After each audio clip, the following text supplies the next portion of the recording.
warahmatullahi wabarakatuh. Selamat pagi anak-anakku kelas 4. Bagaimana kabar kalian hari ini? Sehat semua ya? Jumpa lagi kita di ruang karya guru Kecamatan Ngablak. Sebelum kita mulai pembelajaran, mari kita berdoa menurut keyakinan kita masing-masing. Berdoa, mulai. Selesai. Anak-anakku, kali ini kita akan mempelajari materi tema 3, peduli terhadap makhluk hidup. Subtema hewan dan tumbuhan di lingkungan rumahku. Dan pembelajaran kedua. Tujuan pembelajaran kita kali ini adalah 1. Setelah diberikan masalah, siswa mampu menganalisis hak dan kewajiban masyarakat terhadap lingkungan dengan terperinci. Yang kedua, setelah berdiskusi, siswa memberikan 4 contoh tindakan yang bisa dilakukan untuk menjaga lingkungannya atau melaksanakan hak dan kewajiban dengan benar. Yang ketiga, setelah mengamati montase, siswa mampu menjelaskan teknik pembuatan montase dengan benar. Yang keempat, setelah berdiskusi, siswa mampu membuat montase dari bahan bekas dengan kreatif. Baiklah anak-anak, pada kesempatan ini kita akan mempelajari materi tentang karya seni montase. Apa itu montase? Montase adalah karya seni tempel 2 dimensi yang terbuat dari gabungan-gabungan gambar yang sudah jadi sehingga menghasilkan satu gambar baru. Bahan dan alat yang digunakan dalam karya ini adalah alatnya yaitu gunting, sedangkan bahannya adalah majalah atau koran yang akan diambil gambarnya untuk montase. Kemudian selembar kertas atau karton tempat menempelkan potongan-potongan gambar tersebut. Kemudian jangan lupa adalah lem untuk menempelkan gambar. Langkah-langkah pembuatannya adalah yang pertama, siapkan alat dan bahan yang dibutuhkan. Kemudian potonglah gambar-gambar dari majalah atau koran yang akan dijadikan montase. Misalnya potongan badan, kepala, pohon, ataupun rumput. Selanjutnya, kumpulkan gambar-gambar yang sudah ada jika dirasa sudah cukup.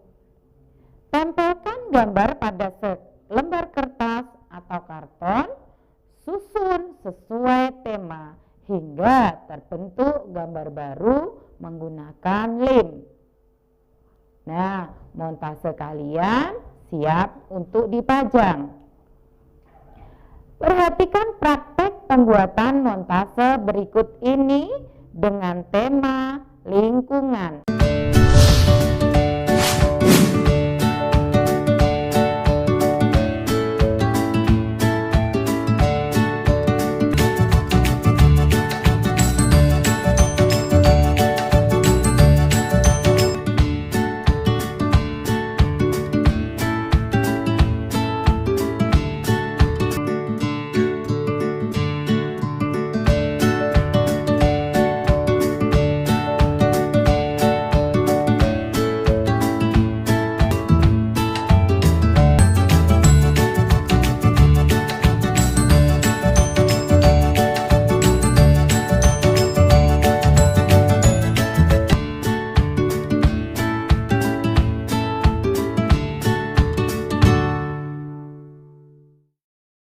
Terlihat indah ya?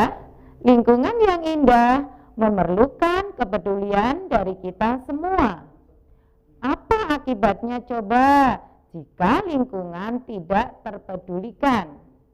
Nah, coba kita baca teks bacaan berikut bersama-sama. Coba kita perhatikan teks yang ada. Pergi ke pasar. Pulang sekolah, Udin, Lani, dan Beni berkunjung ke pasar. Beni ingin membeli sapu ijuk titipan ibunya. Hari itu pasar terlihat ramai. Mereka masuk ke bagian dalam dan mencari penjual sapu ijuk. Tak berapa lama, Udin menutup hidungnya. Ia tak kuat menahan bau busuk yang datang dari sampah yang berantakan di pasar. Lani dan Beni juga ikut menutup hidung mereka. Untungnya, penjual ijuk segera terlihat. Mereka segera mendatangi dan membeli sapu ijuk. Beni, ayo kita segera pergi dari sini. Aku sudah tidak tahan dengan baunya, bisik Udin. Iya Udin, ayo kita pergi, sahut Beni. Mengapa baunya bisa seperti ini teman-teman? Tanya Lani. Sepertinya keadaan ini karena banyak sekali sampah yang tidak dibuang di tempatnya, sehingga baunya busuk. Aku khawatir pembeli bisa sakit. Wah, kalau seperti ini terus, bisa-bisa nanti terjadi banjir karena aliran air tidak lancar, keluh Udin. Apa yang harus kita lakukan ya teman-teman? Salah satunya kita harus membuang sampah pada tempatnya, jawab Beni. Dalam hati, mereka tidak ingin hal seperti itu terjadi pada lingkungan pasar. Hari itu, Lani, Beni, dan Udin mendapat pengalaman berharga. Nah, dari bacaan tersebut, coba kalian jawab pertanyaan berikut. Apa yang terjadi di lingkungan pasar? Kira-kira apa tadi yang terjadi?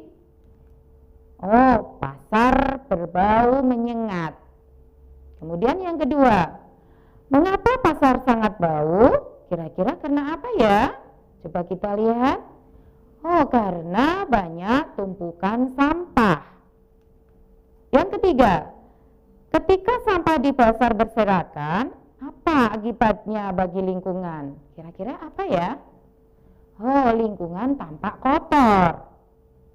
Kemudian pertanyaan yang keempat, ketika sampah di pasar berserakan, apa akibat bagi orang-orang di pasar? Pastinya mengganggu kenyamanan pengunjung pasar. Nah, menurutmu apakah Lani, Beni, dan Udin saat di pasar sudah terambil haknya? Jelaskan coba. Oh iya, hak mereka untuk mendapatkan udara yang bersih tidak mereka peroleh. Selanjutnya, hak apa yang tidak didapat oleh Lani, Beni, dan Udin ketika ke pasar? Yaitu hak mendapat udara dan lingkungan pasar yang bersih. Menurutmu, apakah orang-orang yang membuang sampah sembarangan sudah mengambil hak orang lain? Jelaskan. Ya, mereka sudah mengambil hak orang lain karena sampah yang berserakan membuat lingkungan kotor dan berbau. Bagaimana ya sebaiknya membuang sampah di pasar? Tidak menumpuk sampah secara sembarangan. Pertanyaan ke-9, bagaimana sikap positif dalam membuang sampah? Apa itu? Membuang sampah pada tempatnya. Dari teks bacaan di atas, kita dapat simpulkan bahwa ada sebagian orang yang tidak peduli dengan kewajiban mereka, sehingga mengganggu hak orang lain. Apa sih kewajiban kita terhadap lingkungan? Kewajiban kita terhadap lingkungan adalah menjaga lingkungan agar tetap bersih dan nyaman. Bagaimana caranya? Tidak membuang sampah sembarangan. Membuang sampah pada tempat sampah. Tidak membuang sampah di sungai. Nah, jika kita sudah melaksanakan kewajiban kita, maka kita berhak memperoleh hak kita secara sempurna. Hak kita terhadap lingkungan adalah mendapatkan lingkungan yang bersih dan nyaman, termasuk memperoleh udara yang sejuk. Namun, jika kita tidak melaksanakan kewajiban, kira-kira apa saja ya akibatnya bagi kita? Akibat tidak melaksanakan kewajiban terhadap lingkungan adalah yang pertama, kita sudah mengambil hak orang lain. Yang kedua, merugikan orang lain dan diri kita sendiri. Yang ketiga, lingkungan tidak terjaga. Kemudian, tidak akan mendapatkan hak secara sempurna. Nah, sekarang kalian paham kan bahwa jika kita tidak melaksanakan kewajiban dengan baik, maka akan banyak merugikan baik bagi diri sendiri maupun orang lain. Oleh karena itu, mari kita melaksanakan kewajiban kita untuk memperoleh hak kita. Untuk selanjutnya, sebagai pengukur kemampuan kalian tentang materi kali ini, silahkan lakukan tugas-tugas berikut ini. Yang pertama, buatlah montase dengan tema cinta lingkungan. Yang kedua, bagaimana cara kita menjaga lingkungan? Jelaskan 4 contohnya. Baik anak-anak, demikian pembelajaran kita kali ini. Semoga bermanfaat. Namun sebelum kita akhiri, mari kita tutup bersama dengan doa. Berdoa, bye. Berdoa, selesai. Jangan lupa absen sekolah kalian di kolom komentar dan jangan lupa juga like dan subscribe-nya ya. Sampai ketemu lagi di ruang karya guru selanjutnya. Tetap jaga kesehatan dan tetap semangat. Wassalamualaikum warahmatullahi wabarakatuh.